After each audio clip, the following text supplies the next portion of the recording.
ó ní pé àṣírí ńlá wà láàrin àwọn méjèèjì láàrin Àgbàlá àti Blessing pé torí ẹ̀ làǹtí yìí ò ṣe fẹ́ kó o ń bẹ̀ pé tó bá jẹ́ lóòótọ́ ọkọ lòun ó gbọ́dọ̀ máa bọ̀. Màámi ẹ̀ ní ìṣólẹ̀. Yes ma. Ẹ ṣe gan màámi, yes ma. Ṣé rí Muyideen olórí burúkú pàtàkì ni. Olórí burúkú fi ọní chairman àwọn olórí ibú wọ́n ti ń gbé àwọn chairman olórí ibú kó lọ́wọ́ sókè. Because oògùn tábà ti fowó ṣe ẹ̀yìn àrò ló ń gbé. Ọmọ ọ̀nà kíran ni ẹyẹkẹyẹ ló ṣú ẹyẹ ẹ̀ṣẹ́. Oh my God o. Ṣé rí máa ṣe o ẹni máa kú sí ìlú àìlọ́jọ́ Ọlọ́run. Ẹlẹ́dẹ̀ ṣé tó máa wọṣọ fẹ́ lẹ́dẹ̀ tó máa tún wẹ̀ tán á tún padà bọ́ṣọ á padà sínú ẹ̀rẹ̀ ẹlẹ́dẹ̀ ni Muyideen. Ó kàn dùn mí ọmọ ọlọ́mọ yẹn ọmọ ọlọ́mọ tó lọ fẹ́ yẹn. Ọlọ́run. Ṣẹ́rí àwọn afárá jíjẹ ní àrùn jìnnìjìnnìjìnnì wọn ní ọjà wọn ní ìgbé lọ. Àwọn afárá yẹn ti wọn ilé yẹn náà ní láti bátù láti gbà. Bẹ́ẹ̀ ni nǹkan target wọn nìyẹn. Àwọn abániwọ́ràn bàrí dá. Tẹ̀lé àṣà láti gbọ́ Muyideen ó ti lọ jágbàgbé ní ìdẹ́já sọ̀rọ̀ pẹ̀lú ìyàwó ẹ̀ ayé ìyàwó ẹ̀ ò ní bàjẹ́. Àmín. Ṣẹ́rí ìgbà míì máa ń wà tí ẹṣin bá dání wọ́n máa ń fún gbòòrò. That's not a real love. That's not a righteous man. I'm just going to come out true. Ìyẹn ò kì í ṣọkọ ẹ̀. Spiritually they are not compatible. Ní thinking wọn they are not compatible. Ọpọlọ wọn kò papọ̀. Wọ́n rí ìyàtọ̀ wọ́n rò pé wọ́n máa lè amẹ́ndì Muyideen ò ṣe amẹ́ndì. Bẹ́ẹ̀ ni ó ti gíràn. Tó ti gíràn. So ìyàwó èèyàn gbúdọ̀ lọ́ba. Kó dúró sórí ẹsẹ̀ kò sí wọn máa ṣe. Bẹ́ẹ̀ ni. Ilé ìtàn lè ṣe fún mi pé kán lọ court kán lọ court on divorce wọ́n máa ta lẹ́yìn wọ́n á fún ní ṣe àti wọ́n máa fi yẹn ṣe business ẹ̀ lọ́wọ́ àpèsè ọ̀pọ̀ alálùbáríkà. Ìjọ ẹ̀sìn Muyideen tó ṣú ó fẹ́ rọ. Ìjọ ẹ̀sìn ẹ̀ ti ṣú ó fẹ́ rọ. Ẹni tó Agbala Gabriel òye adásí kọ́ ẹlẹ́ni yá ń ṣe tẹ́mi yẹn lómi tó tó lọ́ọ̀dà Agbala Gabriel fún ìrànlọ́wọ́. Bẹ́ẹ̀ ni. Mi sọ fún yín pé ìyá tó bí gan ìyá ò fún. Ìyá yẹn gan mi èrò pé ó ti ẹ̀dùn mi káwọn máa ṣe ìyá tó bí yóò fún mi sẹ́ẹ̀. Màmá ò máa fi dọ́kan bọ́ tarí pé àwọn làwọn ń lo ṣọ́ọ̀bù Muyideen àwọn làwọn jẹ gbárùn. Àwọn ọ̀kadà kan wà tó dáa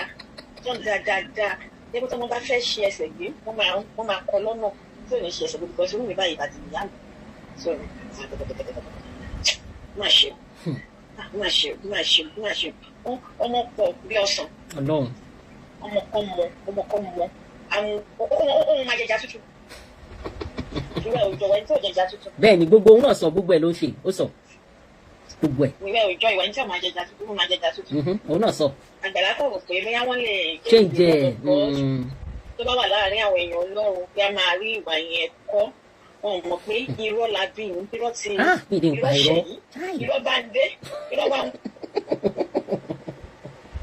irọ́ ń bá mi sùn irọ́ ń bá mi jí orúkọ tó ń.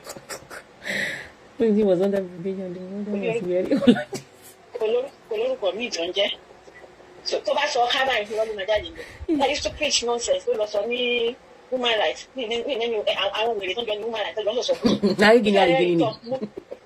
Mo dẹ̀ wá níbi iṣẹ́ àwọn èèyàn náà rò pé kankan ṣe mí because I was just laughing because níbi tó bọ́rọ̀ dé tó ní mo tètè ń sọ fún ìyàwó mi kó wá sí oríṣiríṣi obìnrin ṣùgbọ́n. ṣẹlẹ̀ obìnrin yẹn ẹ̀yìn mi yẹn káyẹ ó ṣàárẹ̀ ẹni tó wà lẹ́gbẹ̀ẹ́ mi are you okay? Obìnrin ló gba yóò ká ìrọ́tulẹ̀ ìrọ́mú ìwà. Jesus ni mo ṣáà ń pè because mi ò lè mí ìmọ̀ sí pé báwo lóbìnrin ṣe máa rí ẹ bó ṣe rí ó dàbí pé ìṣẹ́ ti bá obìnrin yẹn múlẹ̀. Wọ́n máa rọ̀gbà yíká. Wọ́n ti ṣẹ́ pé fún obìnrin yẹn sìn tó ń gbọ́ gbogbo nonsense tó ń sọ tó ń gbọ́ bó ṣe ń tú obìnrin tó ń fẹ́ tó lè lọ́dọ̀ balẹ̀ fẹ́ tó ń gbọ́ bó ṣe ń tú láṣìírí síta tó ń gbọ́ bó ṣe ń ṣe tọ́mọ obìnrin yẹn dẹ̀ dákẹ́ tí ó sọ̀rọ̀ tó ń gbọ́ bó ṣe ń ṣe ládàdàdà bí ọbẹ̀ yọ lọ́kàkiri ẹni ìṣẹ́ tó ń gbọ́ bó ṣe ń ṣe kiri orí títì tó ń ti lùkàn bó sì lùkàn bí afọ́jú Ìlọrin sọ́dọ̀ àwọn ará Ìlọrin sọ́dọ̀ wọ́n fi lùkàn bọ́ sí ìlú kan kiri ṣé obìnrin wọn lọ́pọ̀lọ́ ló máa ní làákàyè tó máa fẹ́fẹ́ wèrè afọ́fúngbẹ́mu ọ̀dẹ̀ lásán ẹni tó interview ẹ̀ first time ni àǹtí tó interview ẹ̀ tẹ́ gbé ṣò ẹ̀ yẹn bẹ́ẹ̀ni ma mi ò àlẹ́ galẹ́dẹ̀ because tí o bá interview ẹ̀ àdìgbọ́n mi tó wà níwẹ̀ bẹ́ẹ̀ni because every blessed day tọmọkùnrin yẹn bá ti jí àwọn teachers ẹ̀ wọ́n á mú sínú yàrá wọ́n á sọ nǹkan tó máa sọ fún wọ́n á rí ìhàzẹ̀ pẹ̀lú ẹ̀ ilé ìtọ́pọ̀lọ ẹ̀ bá ti gbé amú sórí wọ́n bá ti ń interview ẹ̀ á di great way nǹkan tó sọ pé á sọ òótọ́ díẹ̀ àwọn irọ́ tó pọ̀ àwọn irọ́ tó ń ti plan lọ́pọ̀ lórí ẹ̀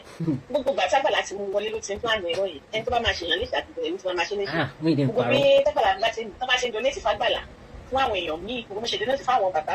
wa yìí gbogbo ẹ̀ lọ fọpọlọ ṣírò tí kò lọ calculate this man will have a lot of money lẹ́yìn òun mo ṣe máa ṣe tí mo ṣe máa rówó ọmọ ẹni tó bá ti ń ta kí níyẹn kò ní kúrò lára ẹ̀ ó rí hard ó nídìí rehabilitation kọ́ lọ sọ sílẹ̀ àwọn tó fi sílẹ̀ kéwú àbí ìmọ̀ kan tó ń kọ́ ń sìn níbi tó ń gbé sí yẹn wọ́n kàn waste time wọn ni wọ́n kàn waste time wọn is not going to work because brain ẹ̀ bí 40 years ni brain ẹ̀ ti kọjá gbogbo nǹkan tó ń sọ rehabilitation ló yẹ kó wà ìyẹn ti máa ń rehab àwọn tó máa ń jẹja ìyẹn ti máa ń rehab wọn pẹ̀lú yẹ kó wà ó yẹ kó lọ rí psych kan fún ní psych evaluation kan tó jẹ́ kó máa lọ rí doctor kó máa ṣe follow up both medically and behavioral therapy. Only the behavioral therapy. I'm very serious. You can call in. Ẹ bá mi tẹ nọ́mbà wá síbẹ̀. Bàbá Adéjọ nọ́mbà máa pin ẹ̀. So only the behavioral therapy. Ìyá mi, ó dùn mí pé wọ́n kàn jẹ́ káwọn èèyàn waste owó. Ọlọ́run, ó jẹ́ káwọn èèyàn waste owó gan. Tábìlì bá fẹ́ ṣe kínní báyìí kán ṣe fún tiwọn. Ó pọ̀ kán máa fún àwọn èèyàn tí ó bá lè gbé. Ọlọ́run. Kó jẹ́ bí community. Ọlọ́run. Nípa àwọn èèyàn máa débi dúró sí. Tágbàlá máa kọ́lé fáwọn anybody mọ́. Kọ́ máa kọ́lé láti sinmi tí wọ́n ti sọ́rí. Má kọ́lé fún anybody mọ́. Kọ́ kọ́ fún wọn kó jẹ́ ẹmọ bá ṣe máa ṣe ní ìlú òyìnbó yẹn home. Fún àwọn àgbàlagbà yẹn. Ó bí home. Yes. Bẹ́ẹ̀ ló yẹ kó ṣe rí kó wá pọ̀ lọ yàrá kankan ẹnìkankan yàrá. Wọ́n bá kú àgbàlá lónìí, wọ́n á tún fẹ́ lòmíì sí. One room self-contained. Yes. Tó ní toilet tó ní bedroom everything bó ṣe máa wà nìyẹn tó bá ti kú àgbàlá lónìí wọ́n á tún fẹ́ lòmíì sí. Àwọn lè gba àwọn èèyàn tó máa tọ́jú wọn bẹ especially àwọn old age people ní àwọn old age people tó ń wá káàkiri lọ́wọ́ instead of tó fi ń tẹ́lẹ̀ fi ń da orí íńtánẹ́ẹ̀tì. Nǹkan tó yẹ kó ṣe nìyẹn èdè ò ní ìdẹ. òpó nínú ilé ìjà rẹ òpó nínú tó bá ṣe the next week ẹnu kó á tún jẹ́ kó sẹ́yìn ìsinmi ṣe ń tó gbé láti ìkú sọ kọ́kọ́. Bẹ́ẹ̀ni. This is a style ẹ lọ́ máa wọ̀ style rẹ̀ wọ́n ti wò pé ọ̀nà táwọn lè fi gba ilé yẹn wọ́n ti try. Dádì Babátúndé kò ní bàjẹ́ fún yín bí Àgbàlá ṣe ń gba owó yẹn bẹ́ẹ̀ ni Muyideen nọrùn báyìí ló ń wo inú kinní báyìí bó ṣe máa ń ṣe nìyẹn. wọ́n rí i pé àwọn èèyàn ti ń try pé gbogbo bó ṣe ń try àti wá gba owó làwọn èèyàn sọ pé àwọn ń bọ̀ ní Nàìjíríà wá gba owó àyè padà. Bẹ́ẹ̀ni. so wọ́n ṣe kó máa di problem òun ṣe fẹ́ lo ìyàwó wọlé kó tíyàwó táwọn bá mú ìyàwó mọ́ra from there àwọn á lè sọ pé yes ìyàwó á lè sọ pé ok ilé ọkọ mi ni o ẹ bá mi kà á o ẹ bá mi ṣe owó àwọn obìnrin alákọ̀ọ́sọ yẹn. Bẹ́ẹ̀ni. pé tó máa yàwó bá ti sọ̀rọ̀ bẹ́ẹ̀ yẹn wọ́n lè gé ẹ̀yìn kìíní tó má dẹ̀ ti tà kán sídà kan kò kan mú oúnjẹ fóbìnrin tó máa kú díẹ̀ díẹ̀ kò ní kú lọ́dọ̀ owó ti jáde. Bẹ́ẹ̀ni. ìyá máa tó ṣe kó padà wá gbàgbà pé dájú báyìí ló ṣe fún mi o. Bẹ́ẹ̀ni. tó bá tó padà wá ìgbà tó bá ṣe máa ọ̀rọ̀ amóbìnrin pààyàn kì í ṣe sọ́kọ́ láti bíta rẹ̀ á kó mọ́ tọ́wọ́n ní pàdé. Because wọn ní jẹ́ kó fẹ́ mọ́. Ẹ kọ́ lè mọ́mí mo ti rí kọ́ yín máa pè yín padà sí i. Ẹ ṣé gan màmí ẹ ṣé gan màmí ẹ ṣé mo dúpẹ́ mà. Ẹ jẹ́ kí n sáré pe ẹnìkan ń pè mí ṣé wà lọ́la yìí. Ok good torí mo ti pè tẹ́lẹ̀ ẹ ṣe flagging ni ó ṣe kínní ni mo yes àwọn èèyàn lè máa pè wọlé padà ń sìn ṣé kí n gbé yín sí speaker. Ẹ ṣé gan màmí Ọlọ́run ọba láàánú apọ̀n yín lé lórúkọ Jésù aṣọ yìí yóò ní ìyá alágbára lọ́wọ́ Ọlọ́run ẹ ṣé fún àpọ́nlé mi ẹ ṣé gan ma thank you so much ma. Gbogbo ilé onírọ́ ló máa sọ pé ẹlẹ́rìí òun wà lọ́run ẹ bá mi gbọ́ látẹnu àwọn oní nǹkan gangan direct from the horse's mouth ẹ bá mi gbọ́ látọ̀dọ̀ wọn. Ẹ ṣé màmí ẹ continue wọn. ẹ bèrè àwọn kọjọ bá fẹ́ bèrè mà. Yes gbogbo èèyàn ẹ jọ̀ọ́ àwọn questions tẹ́ bá ní ẹ bá mi bèrè mọ́mí ẹ jẹ́ kí n kọ́kọ́ mú láti fi báyìí nípa Muyideen gẹ́gẹ́ bí bá a ti ṣe sọ̀rọ̀ tẹ́tẹ́lẹ̀ alákọ̀ọ́kọ́ Muyideen ṣé mo gbọ́ níbi fídíò Muyideen kan tó ṣe léni yìí ẹ jẹ́ mú láti bi ìgbéyàwó ẹ̀ ẹ jọ̀ọ́ mà èló ni wọ́n dá fún ní ọjọ́ wedding ní owó tá Àgbàlá contribute fún. ok ma ẹ ṣe gan ma ṣe rí èmi gan ó yà mí lẹ́nu bá tí mo gbọ́ tí Muyideen padà wá béèrè owó tó ní wọ́n dá fún un I had to go back and rewatch that ìjọ tí wọ́n gbé pé wedding yẹn ń bọ̀ mo jẹ́ rántí pé níjọ́ yẹn Mr. Kẹ́hìndé tó jẹ́ ẹ̀gbọ́n mi wọ́n ti donate màálù kan if wọ́n make public èmi kò gbé màálù yẹn lọ sí wọn with surprise me then it knows homes and property wọ́n donate minerals àtomi ṣé wàá rí gbogbo donation mi tó wọlé was 220,000 ẹni tó bá fẹ́ ágì kọ́ padà lọ́wọ́ show yẹn just that pé mi ì lè rántí déètì yẹn mọ́ kọ́ padà lọ́wọ́ show yẹn kò ń ṣègbà tó fẹ́ ṣe introduction nù tí gbogbo wa bá rántí ìgbà tí mo ṣe introduction tí Agbala Gabriel tó gbé wa a rí pé ìjọ yẹn láti ní kọ́ bá wọn advice ẹ̀kọ́ jẹ́ pray fún a rí pé the first caller ó ní àwọn fún wọn 20,000 kó tó bẹ̀rẹ̀ sí ní pray dáàdi ni mi ní kẹ́ fún wọn lówó ẹ kò bá wa pray fún wọn ni the second person tó pè wọlé ọkùnrin ni mo rántí fífi ti bàbá yẹn náà èmi náà máa fún wọn lówó jẹ́ máa pray fún wọn bọ̀ jẹ́ kí n kọ́kọ́ sọ̀rọ̀ why ten keep on láti máa gbé Muyideen wá ṣùgbọ́n ti kọ́lé fún ti ṣí ṣọ́ọ̀bù fún kò yẹ kẹ́tù gbé wá mọ́ nígbà tí sọ pé ní kọ́ fún lówó ṣẹ́wárí ìyẹn ló wá fà á tó jẹ́ pé ìgbà tí wedding ẹ̀ ṣẹ̀ṣẹ̀ wá wá ṣe ọ̀pá àwọn èèyàn fẹ́ dá sí pé àbúrá méjì ló ní wẹ́ẹ̀dì káwọn máa mú kí dájú káwọn ṣe lẹ́yìn àwọn òun ni Agbala Gabriel ṣe gbé wa ṣẹ́ríjọ́ yẹn tó gbé wa 220,000 ẹ jẹ́ kí gbogbo wa padà lọ wò ó ní ọlọ́mọ anẹ́lẹ́rìí owó àná èmi náà padà lọ wo fídíò yẹn mo ṣe lè fi gbogbo ẹnu sọ 220,000 ni wọ́n donate fún Muyideen níjọ́ yẹn ìgbà tí wedding yẹn jẹ́ tí wedding ti approach tí gbogbo wa bá gbọ́ àárí pé Muyideen kò tí ní account àfi tó bá yẹ ṣe bá ṣe account ìyàwó ẹ̀ ni wọ́n transfer Agbala Gabriel transfer 300,000 sí tí wọ́n fi 80,000 kún pé kó fi máa bá ètò ìyàwó lọ tí mo mọ̀ mà. ẹ ṣe gan mami ẹ jọ nígbà tí wedding ẹ kún ọ̀la ibo ni wọ́n ti lọ rí Muyideen ibo ló lọ kí ló fowó ṣe ṣó fowó ra báwo ló ṣe wà báwo ló ṣe prepare fún wedding ẹ sí ṣó lówó lọ́wọ́ nínú owó wedding yẹn báwo ló ṣe lọ mà. ẹ ṣe mà ṣe ti rí Muyideen alágbára ṣiṣẹ́ ò lè ní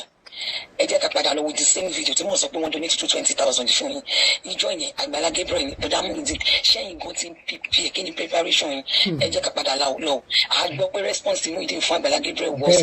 dáàdì ẹ̀yin náà ni ẹ̀yin náà ni tí wọ́n tó gbé ẹ̀yin náà ni kí ni ṣọ́ prepare rárá ni which means the man did not have a dime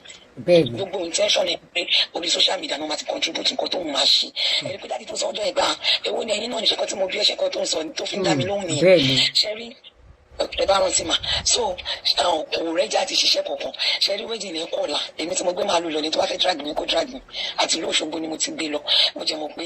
kéèyàn tó wọ mọ́tò láti Òṣogbo lọ síbẹ̀ yẹn máa lọ fún service ó yẹ kẹ́ mọ̀ pé onítọ̀hún Òṣogbo burúkú èèyàn pẹ̀lú ohun tí mi náà lówó mọ́tò kò ṣe pé níbọ̀dí fún mi lówó mo fẹ́ ohun mi látọkọ mi láti máa ṣe service níbẹ̀ that is number one ṣẹ́rí lálẹ́jọ́ yẹn mo ti débẹ̀ àti débẹ̀ Easter Monday ni wedding Muyideen àti débẹ̀ láti Saturday because dájú Agbala Gabriel ní ìgbésẹ̀ tèmi wọ́n dídí sọ fún mi nípa sister ìrìn tètè ti dé o tábà lọ wo fídíò bíi tí wọ́n ti gbé màálù yẹn lọ àwọn máa gbọ́ underground pé ẹ máa join wọn ní kitchen so a ti débẹ̀ láti jọ Saturday ìjọ Sunday wọ́n ti pa màálù láàárọ̀ Muyideen fẹsẹ̀ gbálẹ̀ bọ̀ títí di bí táìmù tá a wà yìí mà ilẹ̀ ti ṣú bí táìmù yìí bí Muyideen ṣe fẹsẹ̀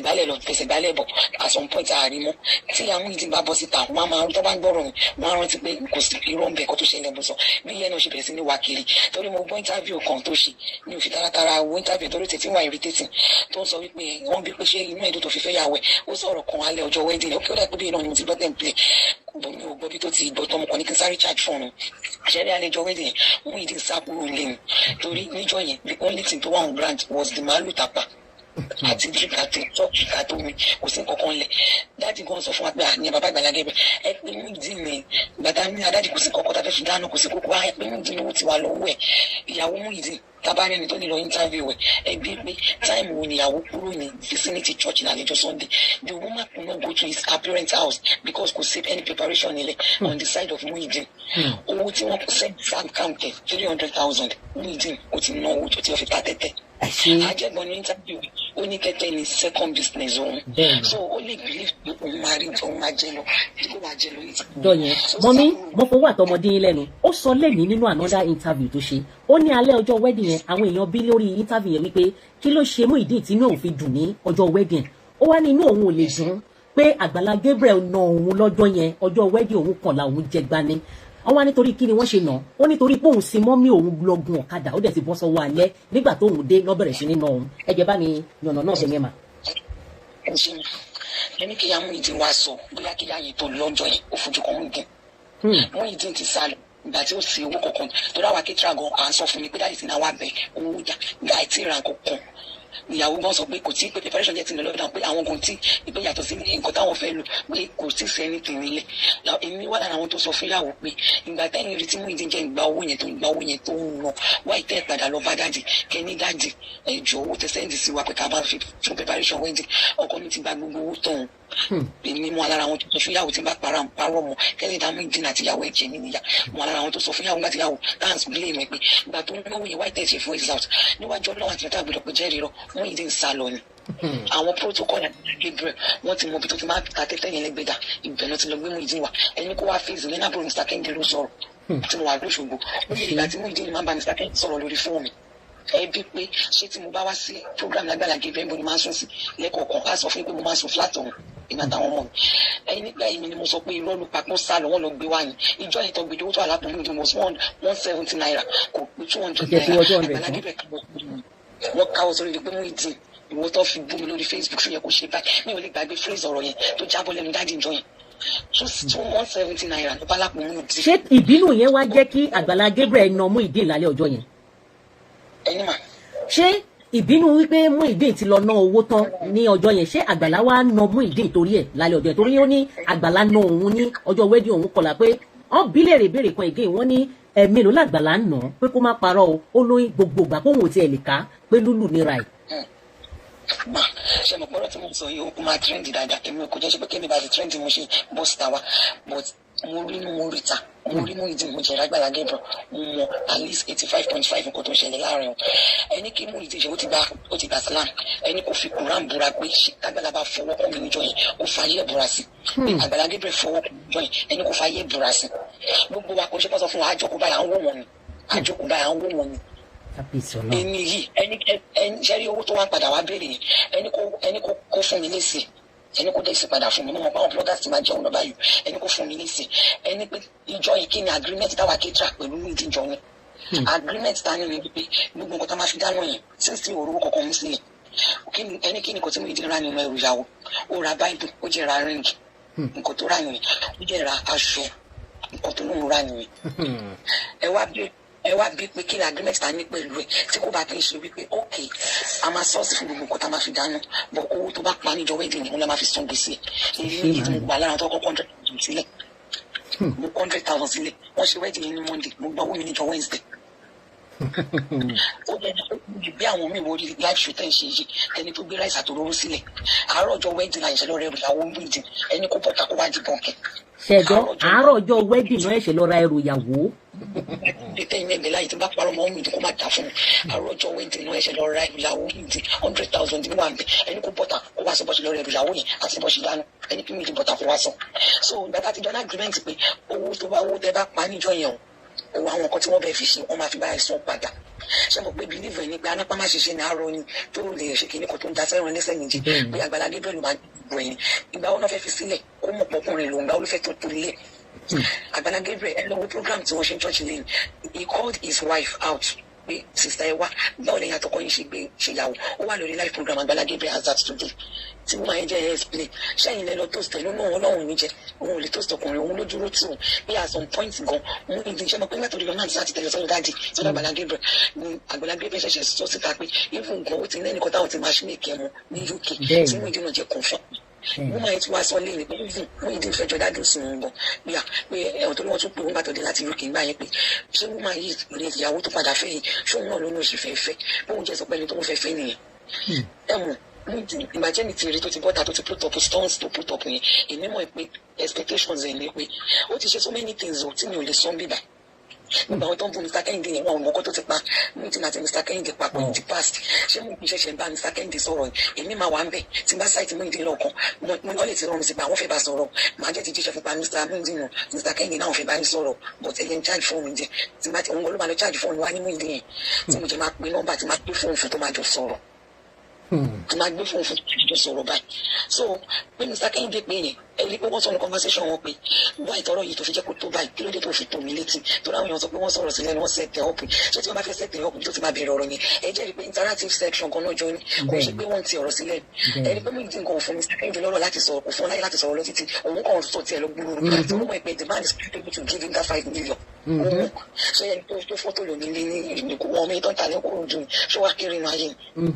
ṣé Muyideen náà ṣé alákọ̀ọ́kọ́ tí Mr. Kẹ́hìndé ti fún Muyideen lówó lélẹ́yìn táwọn èèyàn wá sọ pé òun wọ́n sẹ̀tẹ̀ ọ̀pù èèyàn kọ́ọ̀lì èèyàn pè yà káàtẹ̀ lè mú wọn ṣe máa yanjú ọ̀rọ̀ yẹn kọ́ bá kọ́ yanjú ẹ̀kọ́ tán síbẹ̀ o ti máa dì fún 5 million pé kó tó lè ṣe é sí ilé yẹn so àwọn èèyàn wa ìkàjẹ́ ló pọ̀ jù ní wọn gbọ́ àárín ibi tí Muyideen sọ pé nǹkan tó lè ṣe é sí ni pé 5 million ni owó nìkan ló wá wa gbogbo bí wọ́n ṣe pé Muyideen ní mọ̀ nípẹ̀ mo mọ̀ nípẹ̀ mo mọ̀ bó ṣe ń lọ so mo lè sọ fún everybody categorically pé Muyideen ó jókòó ó plan gbogbo kìíní yẹn ni bí mo ṣe máa ṣe gbèsè yẹn wọ́n fẹ́ kágbàlá Gabriel tó gbogbo wa sórí social media kọ́ wa tó dómi tó wọ́n fún mi so bá some point ó ti sọ fún wọn indirectly pé òun ń ronú inú òun dùn so ó jẹ́ mọ̀ pé àwọn èèyàn love òun lórí social media pé àtọ́ bá gbé bọ́tà apá ìjọ tó bá wa help bọ́dá yìí àwọn èèyàn adáwó mo jẹ́ rí pé ẹni ọlọ́run ló bá Agbala Gabriel sọ̀rọ̀ òun mú wọn ṣe padà gbé síta àyípadà gbé síta ẹ̀kọ́ dómi tó wọ́n fún òun ló ti jáde tó fi ṣe gbogbo nǹkan tó ń ṣe yìí. Ó ṣe interview kan lánàá màmí nínú interview yẹn ó lọ sọ́dọ̀ àwọn woman rights wọ́n wá ń béèrè lọ́wọ́ ẹ̀ pé ó lóun fẹ́ gbà yín ló sọ̀rọ̀ ìyàwó ẹ̀ pé òun fẹ́ kí ìyàwó òun máa bọ̀ lọ́dọ̀ òun dáàdì yẹn wá mú ọ̀rọ̀ kan jáde láàrin yẹn wípé Muyideen ti gba ilé tó sọ pé òun gbé pé yàrá kan tó òun gbé àjẹ́ wípé Muyideen ti gba yàrá kan tẹ́lẹ̀ kó tó di wípé ó ṣe plans ẹ̀ gbogbo ẹ̀ execute àwọn plans ẹ̀ yẹn lọ́dọ̀ Àgbàlá torí dáàdì yẹn ń bí léèrè wípé ẹni tó interview yẹn ń bí léèrè wípé yàrá tẹ́ ti gbà tẹ́ ti ń gbé yìí tẹ́ ti gbà kó tó di wípé Hamzat Oríyọmí mú yín wá sí ọ̀dọ̀ Àgbàlá láti fún reconciliation ó dẹ̀ ní bẹ́ẹ̀ ni so ó fìdí ẹ̀ múlẹ̀ fún wa níbẹ̀ wípé òun ti gba ilé yẹn kó tó di wípé òun lọ gbé abọ́ sórí ní Bódìjà. ìbí mo sọ fún ẹ pé sí plan yẹn ó ti máa plan yẹn ti pé ṣe ló ní àwọn kankan tí tèmi mọ̀ tó jẹ́ pé mo súnmọ́ Muyideen mo súnmọ́ yàwó ẹ̀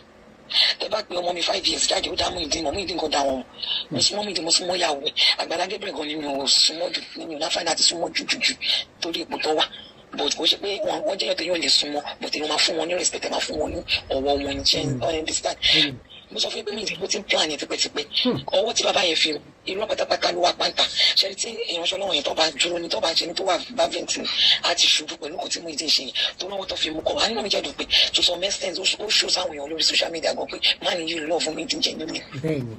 ó ti plan yẹn tipẹ́tipẹ́ kò freedom wo ṣe ló náà nǹkan tí mi ò lè sọ bí báyìí tó yẹ pé èmi mọ̀ ó níjọ́ tí ìgbà tí dáàdi ṣe birthday that was April 11 àṣewọ April 12 ibi tí mo ti ń sáfì ìyàwó ìwà fẹnu kò mí létí pé òun fẹ́ rí dáàdi láàmì òun fẹ́ rí Mr. Kennedy mo náà ẹ lọ bá wọn náà wà lọ́fíìsì dáàdi ló fi wá ló wà náà wọn ò fẹ́ dá lọ pé dáàkì tẹ̀lé o mo ní má wọlé ẹ lọ bá wọn lọ́dọ̀ dáadọ́ máa fún yín ní audience wọ́n máa yẹn lọ bá wọn bẹ̀ ó ní nǹkan tí wọ́n máa yẹn lọ sọ ń bẹ̀ wọ́n máa yẹn ti fẹ́ jọ sùn pásítọ̀ ò ti sùn ó tún ṣe wọ́n pé ẹni yìí tó fẹ́ mú lọ sí lóyìnbó tó jẹ́ ń bá sọ̀rọ̀ bóyá tó bá yà ẹni yẹn ó ní nǹkan tí wọ́n máa yẹn sọ Muyideen ti ń dọ́gbọ́n tipẹ́tipẹ́ mi ìfẹ́ sọ̀rọ̀ yẹn wọn ò fi àṣẹ sí mi lẹ́nu bí a ti bá wa bí chọ́ọ̀chì o ti máa padà sọ fún dájú o tó bá wa sọ pé go ahead o bóyá mi lè padà wà lámúlẹ̀ ẹ̀rí pé yàn bú tán lẹ́kùn mọ́ ni Muyideen ó ti plan yẹn ti pé kó tún gbé òun jáde kó tún dùn nítorí fún un ó wá rí pé yẹn ò work ṣẹ́rí yẹn tó ṣe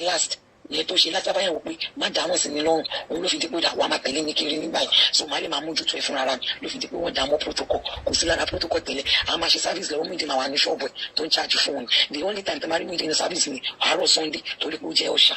kọ́ máa ṣe weekly service ṣọ́ọ̀bù ẹ̀ ló máa wà torí àwọn tó bá wá charge níbẹ̀ òun fi sílẹ̀ kò ń ṣọ́ọ̀bù but speaker débẹ̀ so wọ́n ti ṣe sílẹ̀ bó ẹ̀ka òkú náà ti ṣóhun sílẹ̀ ṣé nǹkan tó ṣe tí mo ní mi ní lámúlẹ̀yìn òun ló fà tó fi mú dání pé má ṣe rẹ̀ léṣe sí mi lọ́rùn ó mọ̀ ṣe kí ní yẹn gbà yẹn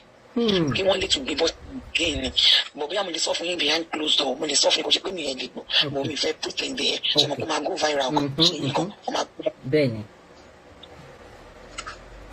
mami ó tún ní nǹkan kan tí Muyideen tún sọ lórí interview tó ṣe léni yìí ó ní wọn ò fún ọ bí lè rí wípé gbogbo owó tí wọ́n gbà fún wípé kí ló dé tí wọn ò fún ṣe lẹ́yìn tó ṣe sí ṣọ́ọ̀bù fún tán ṣe gbẹ kí ló dé tí wọn ò fún ní pocket money ó wá ní wọn ò fún òun ní anything ẹjọ ṣé nígbà tí wọ́n kọ́lé tán fún Muyideen tán ṣe ṣọ́ọ̀bù ṣe everything fún tán ṣé wọn ò ṣe account ṣé Agbala Gabriel wọn ò ṣe account owó wọn ò ṣe ẹ kò mọ kankan nípa account bó ṣe náwó ẹjọ bá mi tàn mọ́lẹ̀ sáàrin yẹn. ok máa ń ṣe máa ṣe rí nǹkan tí nǹkan máa dáhùn láàrin nǹkan tí mo bá mú ni máa sọ èyí tí mi ò bá mú máa sọ pé àpò omi ò mọ̀ ń pẹ́ ṣe rí nípa títí yẹn mi ò ní bí dáhùn lọ títí bọ̀ nǹkan tí mo kàn máa fẹ́ ká understand ni wípé ẹ padà lọ́wọ́ àwọn program àwọn nǹkan bẹ́ẹ̀ Agbala Gabriel ti ṣe ẹ rí pé wọ́n máa sọ pé wọ́n máa give account ara block èyí báyìí wọ́n ṣe dé window level èyí báyìí ni tó ṣe burglary gbà wọ́n lè máa tó sọ débi pé workers wà lára àwọn staff wa òun ló ṣe window yẹn so a kò fún wọn léye kan ni èyí tó náà wọ́n fẹ́ gbà so wọ́n ti give àwọn account gbàgbé nílé tó ti kọ́lé I wasn't there but torí àwọn ìtẹ́ni tí mo tọ́ máa ṣe tẹ́lẹ̀ mo believe pé àwọn account yẹn wá ti give nígbà yìí tó ti kọ́lé ẹ̀tàn tí wọ́n jẹ́ ti ṣí ṣọ́ọ̀bù according to nǹkan tó sọ pé wọ́n fẹ́ ṣe fún wọ́n ṣí ṣọ́ọ̀bù ní ti ṣọ́ọ̀bù ẹ̀ ṣì wà ń bẹ̀ ó kọ́ ìyá nígbà táwọn èèyàn àwọn blogger yẹn wọ́n bọ́ síta tó bá gbé ọ̀kadà ṣẹ́ ti rí yìí náà kan sọ pé mo gbé ní ṣọ́ọ̀ṣì wa irọ́ ni láti Ẹgbẹ́dà tẹ́ bá ti bọ́lẹ̀ bá kò tó 5 minutes drive kò tó 5 minutes tẹ́ bá gbé báyìí ó wà jẹ́ kébù à ń fẹsẹ̀ rìn dáadáa níbi tí wọ́n sọ yìí. Muyideen nínú igbó ni ó nínú igbó ni wọ́n kọ fóun fún ṣé àwọn èèyàn tó wá láti diaspora wá fọ́ lórí ẹ̀mí àwọn aráàlú ìbò tó kọ́lé sí àráǹdì yẹn ṣẹ́mi àwọn aráàlú ìbò tó kọ́lé sí ibi ṣẹ́mi àwọn aráàlú ìbò tèmi ti lọ́ bá gbà wílé ya ọ̀fẹ́ bí ó lẹ́ni tó ń lọ tí mo ti lọ́ bá gbà tó ti kó sínú ẹ̀rọ tó ti bá wọn pọ́n lọ́sàn. ẹ mọ̀ pé kò lè jọ́ lójú ọmọ para oko ni nínú gbòmí bẹ́ẹ̀ ibi àdúgbò ti ẹ má bínú mà was a road built in Ìdí àdúgbò tí iná ti wà gbogbo ẹ ti wà tí mọ́tò tí ó ní access road ó ní omi ó ní tí wọ́n wà tẹ́fìtì wà ń bẹ̀ iná wọ́n jẹ́ stay ó wà stable just that pé ilé Muyideen wọn fa náà síbẹ̀ but ẹ bèrè lọ́wọ́ Muyideen pé ṣé sólà ilé òṣìṣẹ́ mọ́ ni sólà ló fi pàwá ilé 247 ibi tó ní pé wà ní gbogbo torí mo gbọ́dọ̀ kan sọ pé ìyàwó ẹ̀ ó ti rù lórí ṣọ́ọ̀kan mi federal club blogger ìyàwó ẹ̀ ti rù wọ́n ti lé kúrò church ìyàwó ṣe wá sí church most time tó bá jókòó síwájú máa jókòó sẹ́yìn mi tó bá gbóṣù yìí tí màá tẹ̀ dárúkọ fún ti máa mọ̀ pé mi òun á jókòó síwájú máa kó jókòó sẹ́yìn níyàwó yẹn àlẹ́ máa sọ̀rọ̀. Muyideen parọ́ kan mọ́ Àgbàlá ní àná Muyideen ní ó ní wọ́n bí pé ṣé kò ní àfẹ́sọ́nà rárá ni pé kí ló dé Muyideen parọ́ mọ́ Àgbàlá wípé òun ní ẹni tóun fẹ́ tẹ̀tẹ́lẹ̀ pé ṣùgbọ́n nígbà tóun ti dé ṣọ́ọ̀ṣì Àgbàlá ò fún òun láyè láti lọ mú onítọ̀hún pé Àgbàlá ìgbà tóun sọ fún pé òun sọ fún Àgbàlá pé òun ti níyàwó òun ó ní Àgbàlá sọ wípé àwọn ò fọwọ́ sí pé tó bá ti mọ̀ pé òun fẹ́ gba oore lọ́wọ́ òun àfi kó fẹ́ ọmọ nínú ìjọ òun kò gbọdọ̀ padà lọ síbẹ̀ yẹn mọ́. ẹ ṣe ma God bless you ma ṣèbí mo ìdírò kan tó yá àwa dáfítì bí òun ṣe dáfítì ni ṣe mo pé bó ṣe parọ́ yẹn bẹ́ẹ̀ náà ló ń já rẹ̀ bó ṣe parọ́ yẹn ló ń já rẹ̀ ẹ jẹ́ ká padà lọ́wọ́ fídíò bí wọ́n ti mú Muyideen lábẹ́ bíríìjì náà ẹ gbọ́ tí Agbala Gabriel ní ìrántí question tó bí ó ní bóun ṣe wà yìí obìnrin kọ́ ló kàn lọ́rọ̀ bẹ́ẹ̀ ni pé obìnrin pé ibùkún tó bá ti wọn àtòbìnrin mú ni nìkan kí ni òun ò lè dìde bẹ́ẹ̀ ni so ó lórí padà ní girlfriend ṣé bó ṣe mú ní títì yẹn náà ni Muyideen ti ní girlfriend ẹ bá wọn sí ma because most of our blogger yẹn wọn follow Agbala Gabriel the only thing tó máa follow ni pé wọn gbowó kọ criticize wọn tó bá wọn good luck tó ń ṣe wọn kiri ẹ jẹ́ ká padà lọ wò nígbà kan tí Agbala Gabriel gbé Muyideen tí wọ́n ní even wọn ní church service I think pé ó ní ìyàwó tàbára àwọn tí wọ́n ní interest kí wọ́n show interest wọn káwọn rí wọn tàbára wọn sí pé ó ní lady kan tó fi wọn wá nígbà yẹn tó mú wá sórí Facebook wọn fojú lady yẹn wọn fi àkẹ́yìn sí ẹ̀wọ̀n wa lady yẹn kò kí n ṣe pé bí ọmọ church wọn gbọ̀ngàn bẹ́ẹ̀ níbi tó máa ń wá fún program lady yẹn show interest nínú Muyideen gbà yẹn Muyideen àti òun fún rẹ̀ ló lóun láìkí lady yẹn nìyẹn fi lọ ni wọn fi jọ sí mọ ìyẹn ò jẹ́ kókó ṣe mẹ́mbà wọn bẹ́ẹ̀ so yẹn wá sí church mọ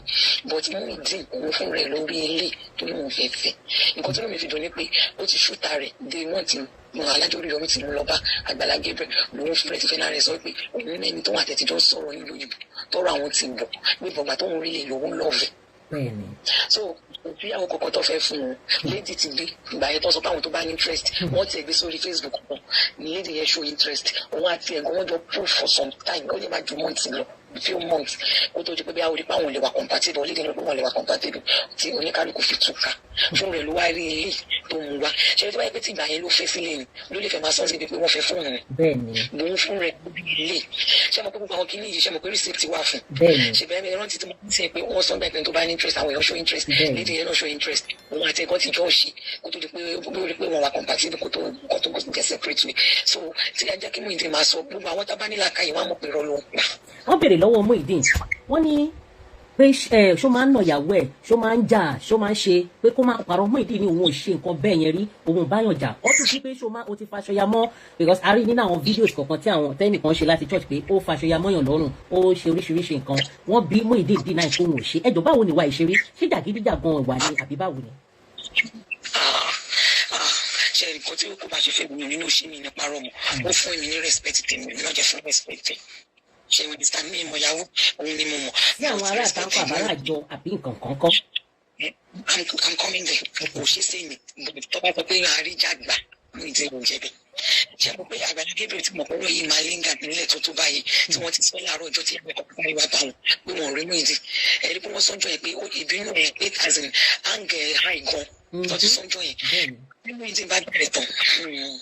bó ṣe máa yan lọ sókè ló máa yan sílẹ̀ tèmi ti wí tẹ́lẹ̀ o ṣe ti rí ìdákẹ́jọ́ kọ̀ọ̀kan ẹni rẹ́ni sọ fún mi ìdìbò ti tó gan tó ọtí mọ́lá láṣejù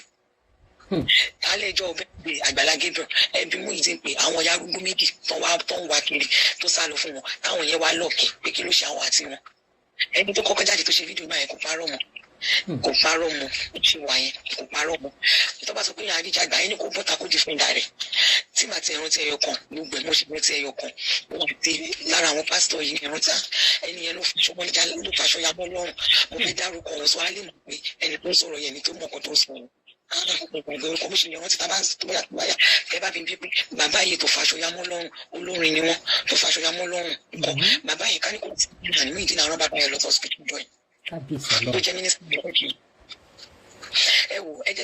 ẹni káwọn èèyàn padà ló máa wo ọtí ẹ̀mí ẹni kọ́ wò tán if for no reason pé alice kàtẹ́lẹ̀ mọ̀ jẹ́ ọ̀rọ̀ ẹni kọ́ lọ wọ àwọn church program Agbala Gabriel tó máa ń gbé live tí ẹ bá rí bíi mẹ́ta àwọn méjì bẹ̀ tí Agbala Gabriel ti bẹ̀ àwọn mẹ́mbà pé ẹjọ́ Muyideen àwọn oníwẹ̀ àwọn complain ẹjọ́ bá mi dáríjì ẹjọ́ tó tún máa dọ̀bálẹ̀ pé ẹjọ́ bá ń dáríjì Muyideen òun náà mọ̀ àti Muyideen ló ti sọ fẹ́mi rí ni bí ẹ kí má dáhùn pípẹ́ ló jàre pọ́lọ́tẹ̀ ni wọ́n kí ní kọ́ṣẹ́ wọn tó kí ní fi bá ṣe nípa wàhálà tí nínú pọ̀ ó ní kí má dáhùn ló jàre pọ́lọ́tẹ̀ ni wọ́n pọ́lọ́ ń bọ oúnjẹ lọ́dọ̀ dáàdì ni pọ́lọ́ ṣe kíní kan so tó bá sọ pé àríjà àgbà ó jẹ́ iná ìyàwó ẹ̀ ti complain fún èmi àtẹ̀gbọ́n mi rí. ó dẹ̀ lóhùn fọwọ́ kan rí. ó ní kó fi Kùránì búra bọ́ọ̀rọ̀ Mr. Kehinde ni wọ́n á sọ pé gbogbo ọ̀rọ̀ tó sọ yẹn fẹ́ kó wà táwọn òjò sọ yẹn pé kọ́ gbé Kùránì fún Muyideen tó bá ti fi lè búra ọ́fíìsì lẹ́kọ̀ọ́ máa lọ ọ̀fà lọ́nà lọ́wọ́ ẹ̀mí náà wá sọ bẹ́ẹ̀ fún sí tó bá ti fi lè fi Kùránì búra ló wọ́n parọ́ mọ́ òun ẹ jẹ́ ká fa lọ́nà lọ́wọ́ ká fi sí kóòtù ọlọ́ èyí ò lè jà fún lọ́nà. ó ní agbára o Muyideen Muyideen pa irọ́ mo mọ̀ọ́mọ̀ lọ gbé fídíò ibi tán ti gba owó fún